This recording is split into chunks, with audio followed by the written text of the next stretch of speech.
You think you're making your own choices?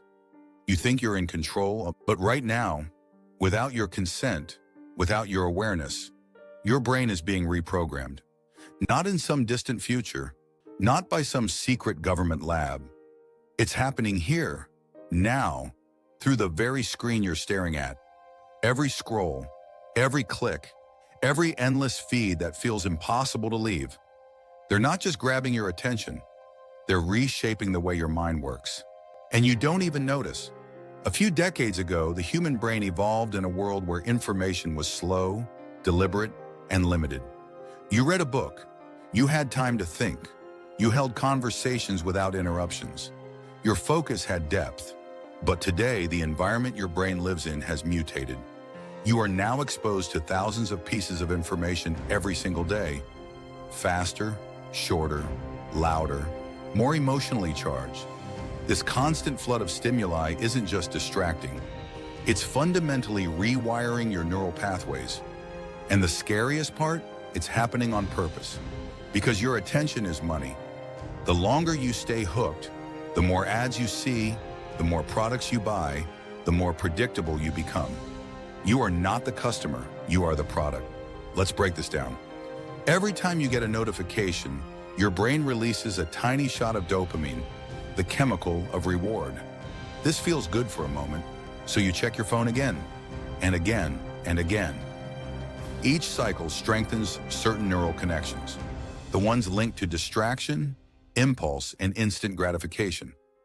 Meanwhile, the neural pathways responsible for deep focus, patience, and critical thinking weaken. You're being trained like a lab rat. Push button, get reward. Push button, get reward. And over time, your brain craves this cycle. You can no longer sit quietly. You can no longer stay with a single thought for more than a few seconds without feeling restless. The system doesn't just sell you products. It sells you a new operating system for your mind, one that makes you easier to influence, easier to control. Now here's the real twist. This isn't just about phones or apps. It's about an invisible war for your attention.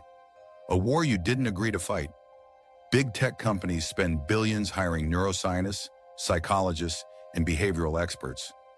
Not to make your life better, but to keep you addicted.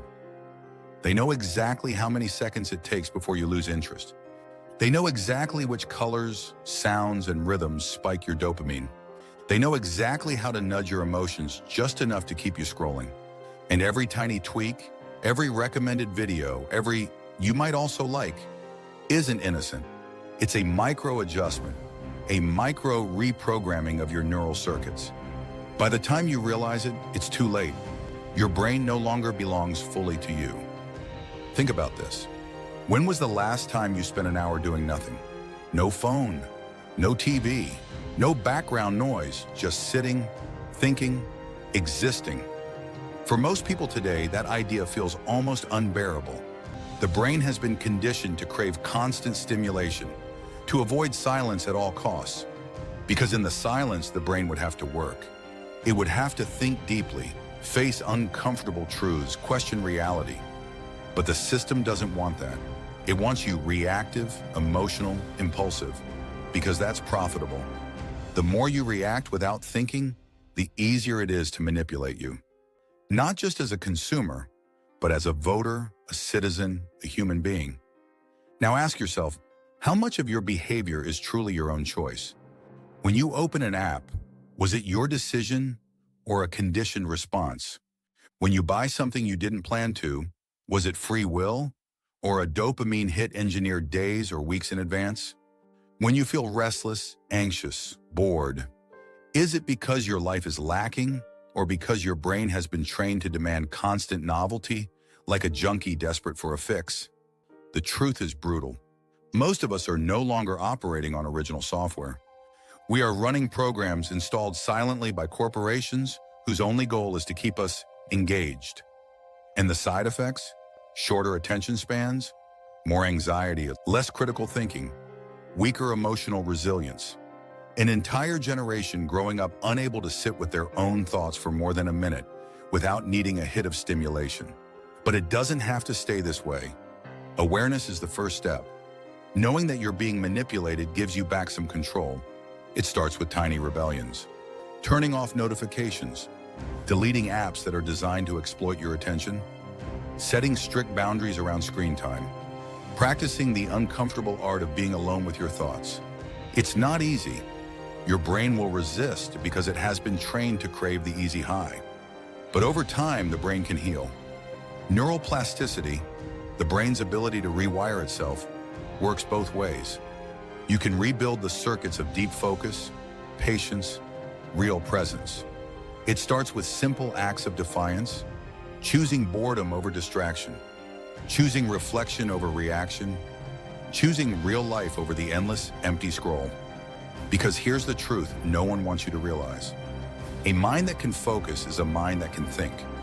A mind that can think is a mind that can question, and a mind that can question is dangerous.